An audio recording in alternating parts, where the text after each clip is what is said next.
In the quiet folds of the Armenian highlands, where the wind moves like a sigh through olive trees and over ancient stones, a man walked alone. His name was Bartholomew. He did not walk as a warrior does, nor as a king or a merchant or a pilgrim. He moved like a ghost that chose to linger, barefoot and patient, clothed in linen stained by dust and time. His face was weathered not by violence, but by the sun and the prayers he whispered each morning. They say he arrived in the East not with a sword but with silence. He spoke in low tones, never preaching from rooftops, never calling crowds to listen. Instead, he found the sick and the broken, the blind and the forgotten, and simply stayed in doorways, beside wells, under fig trees. His gospel was presence. His miracle was to be with them. He was not loved, not at first. He was watched, questioned, ignored. But then the rumors began to ripple like soft thunder beneath the hills. A woman who had bled for 7 years stopped bleeding. A child who had not spoken since birth now sang. A blind beggar who wandered the temple steps now walked with steady eyes. And each time they asked, "Who did this?" the name came gently, Bartholomew. But his voice, when they pressed him, was quiet and strange. "It was not I," he would say, eyes turned to the pale morning sky. "The hand that touched you was not mine. I am only the thread between." Some began to believe he was an angel. Others whispered darker things. In the mountain town of Albanopolis, Bartholomew became both hope and danger. He spoke to slaves like they were kings, and to kings like they were dust. He blessed women first, not men. He refused coins. He burned no incense to the gods of the land, nor poured wine for the dead.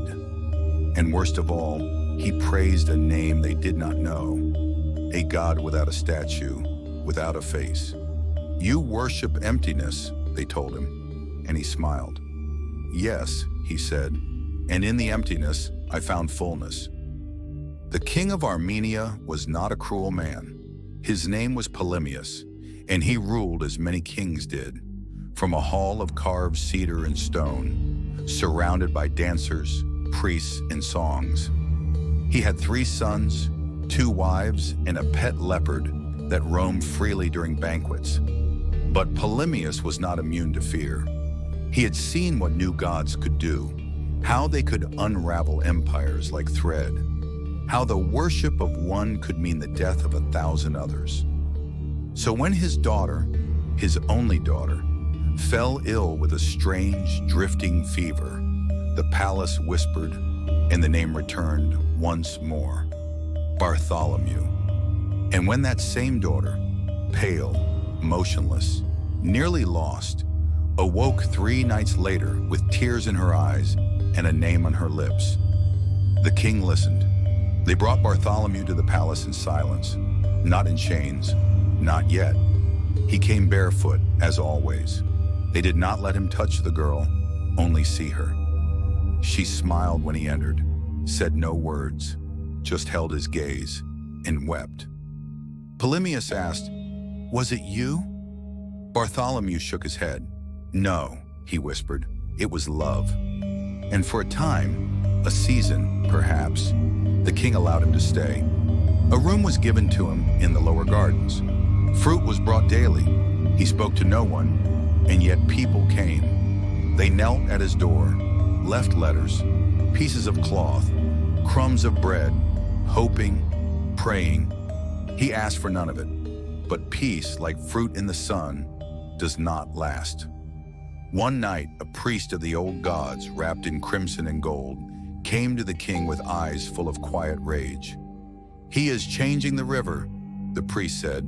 "What once ran clear now runs against us." The king frowned. "He's done no harm." But the priest's voice lowered. "He makes your people kneel to an invisible God. They forget your name. They forget your father's name. Soon they will forget yours." And the king, though his daughter now danced again in the palace halls, felt the cold pinch of something ancient. fear. It was not a public arrest. There were no crowds, no cries, no struggle. They came for him at dawn, when the crows still roosted and the air smelt of cold stone. 4 guards in muted armor. No words were spoken. Bartholomew did not resist. He simply stood, gathered his shawl, and walked between them into the gray. He was taken beyond the town walls, where the cliffs bend like broken ribs, and the river below whispers louder than men. There, in a hollow carved by wind and time, they placed him in chains, and for many days he was left alone. No torchlight, no food, only the damp, echoing breath of stone, and the faint scent of blood, long dried. No records tell us what he thought in those days. We know only that when a soldier came to spit upon him, Bartholomew bowed his head.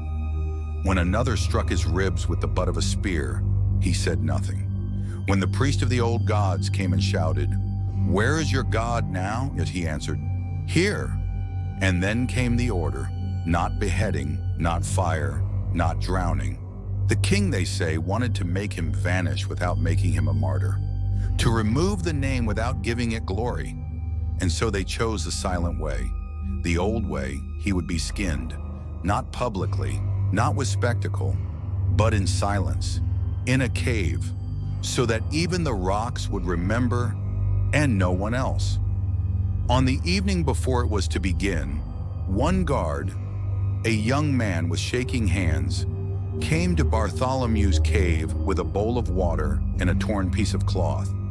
He found the man sitting cross-legged as if in prayer, eyes closed, breathing slow. "Why don't you scream?" the boy whispered. "Why aren't you afraid?" Bartholomew opened his eyes. They were the color of dusk, old, soft, endless. "Because fear is a mouth that never closes," he said, "and I am tired of speaking to it." The boy dropped the cloth and fled. The first knife did not come until the following dusk, and it came without a word, just the scrape of steel, the soft rustle of cloth, and the first slow draw across the back, like writing a letter in blood. But Bartholomew did not scream. The knife moved like a question across his shoulder blades. It did not slash, not at first. It traced, like a finger testing parchment before writing something permanent. The man holding it, a butcher-turned-soldier, eyes dull from war, had been told not to rush. He must not kill, not yet. The aim was to peel, not to bleed, to unmake, not destroy. And so, in the twilight hollow of that mountain cave, with only a single torch flickering like a dying star, the work began. Bartholomew breathed slowly. He made no sound. His hands were bound before him with braided hemp. His knees rested on stone, cold and worn smooth. His forehead touched the damp floor. He did not beg. He did not move. He only whispered, not in pain, but in prayer. "Into your hands I place the breath you gave me. You who sees through skin, flesh, fear." The first strip of skin came away clean, a pale ribbon folded back like the edge of a curtain. The soldier paused, staring at it, stunned at how little blood came with it, as though the body had already let go. The priest, watching from the shadows, hissed. "Continue," he said. "Let no peace remain." Pain is usually loud. It claws, it begs, it curses. But in Bartholomew it folded inward. With each cut, he seemed to become less flesh and more stillness. His back, flayed open in long, deliberate strips, did not twitch. His breath came slower, as if sinking beneath the pain rather than drowning in it. It confused the men watching. "Why doesn't he scream?" one asked. "Why won't he fight?" No answer came, and still the knife moved. Across his arms, his shoulders, the small of his back. They laid each strip of skin beside him, like offerings. Outside, the wind howled against the cliffside, but inside the cave, it was as if time had paused. The torch burned low. The dust hung still, and the silence wrapped around them like wet linen. No one spoke, not even the priest. They paused at nightfall. The body had begun to tremble, not from pain but from cold.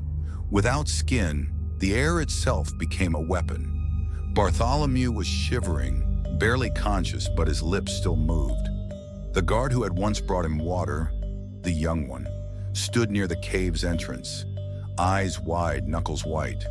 He turned to the priest and whispered, "What if we stop? What if this is enough?" The priest did not look at him. "He still lives," he said. "And while he lives, his God breathes in this place." The boy said nothing more. On the second day, they turned him over. The front of his body, still untouched, looked almost unnatural, as if the soul had begun leaving in sections. His eyes had sunk, his lips were dry, but his gaze, when it opened, was not vacant. He looked at them as a mother might look at a child pulling wings from a moth, not in hatred, but in sorrow. The knife resumed across his chest, his arms, his stomach.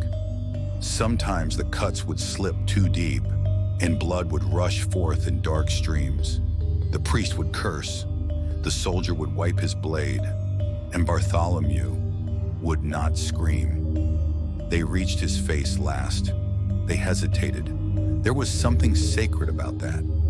The face, it was how the world knew you, how memory held you. But they had orders, and so the soldier lifted the blade again. As the knife approached his cheek, Bartholomew finally spoke aloud, clearly for the first time since the torment began. "Do not be afraid," he whispered. "What you take from me was never mine." The soldier froze. His hand shook. His breath caught. "I don't want to do this," he said. His voice cracked like dry wood. Bartholomew turned his head slowly and looked at him. "Then don't," he said. "But if you do, know that I forgive you." The blade fell from the soldier's hand. It clattered against stone. The priest stepped forward, fury in his eyes, and seized the knife himself. His hands were softer, unused to work. His grip slipped, but he did not stop. He carved across the jaw, the cheeks, the brow. Bartholomew's mouth opened, not to cry, but to speak again. But this time only breath came, no sound. By sunset it was done. What remained was not a man, not to the eyes. It was blood and bone and trembling muscle, still somehow living, still somehow breathing. The priest looked down and spat. "You are nothing now," he said. "Not a martyr, not a man, only a warning." But even then, Bartholomew's eyes, half-lidded, crusted with dust and blood, met his. And something in the priest's voice wavered. They left the body in the cave. No burial, no fire, no grave, only silence. And yet the silence was not empty. It echoed, not just in stone, but in thought, in dream, in the trembling hearts of those who had seen, especially the young guard. That night he returned alone, with a candle, a cloak, and a single word folded in his mouth like a prayer. He knelt beside what was left, covered him with the cloak, lit the candle, and said, "I don't know your God, but I think he was here." Outside the cave, dawn crept over the cliffs. The wind moved differently now, and though no songs were sung, no statues carved, and no bells tolled, a name began to root itself, not in stone, but in silence. Bartholomew, not saint, not prophet, not martyr, just the man who was skinned, but never screamed. The cave did not close. The guards left. The priest left. But the cave stayed open, and within it, the silence remained. No tomb was carved. No stone bore his name. No psalm was sung. But the boy returned, not once, not twice. Every week, under cover of darkness, he came with oil, with herbs, with the strips of cloth. He cleaned what he could, He whispered words he didn't understand. He wept without knowing why. And though the body decayed slowly, it did not rot as others did. It stayed whole, exposed but whole. Whispers began, as they always do. First among the night traders, who passed near the cliffs and said they saw a strange glow. Then among widows who claimed their dreams were filled with warmth and blood and the smell of stone. And then, slowly, among those who had once come to him, the healed, the broken, the poor. They came to the mouth of the cave. Some dropped stones, others prayed. Some sat for hours saying nothing, but all left changed, as if the silence inside had pressed its mark on them. Years passed, then decades. The king who had given the order died alone, his lips torn by fever. The priest who had overseen the flaying was found drowned in his own bath, eyes open, hands clawed. The soldier who had dropped his blade disappeared into the hills and was never seen again. Only the boy, now a man, remained. He became a hermit, a keeper of the silence. And when he died, others took his place. Not by appointment, but by calling. There was never a shrine, but travelers began to carry small tokens with them. Bits of linen, pieces of bone, carved wooden faces without mouths. They said it brought safety, calm, strange dreams. No one spoke his name loudly. It was passed from tongue to tongue like a drop of oil in water, quiet, ungraspable. Bartholomew, the man who had no skin and still remained. It was not until centuries later, far from Armenia, far from the cave, that his face returned, not in flesh, but in paint. In Rome, a young artist named Marco lay awake after a dream. He had seen a man with a skin draped over one arm, like a coat. In the other hand, he held nothing, just reached outward, as if asking not for pity, but for remembrance. Marco painted feverishly for 3 days. The result was crude, but chilling. The Vatican saw it.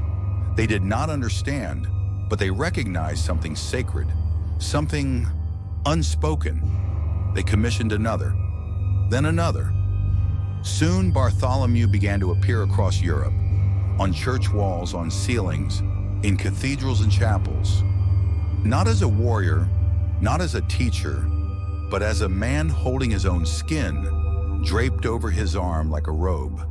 Sometimes the skin had a face, sometimes not, but the eyes were always calm, the lips were always closed, the silence was always there.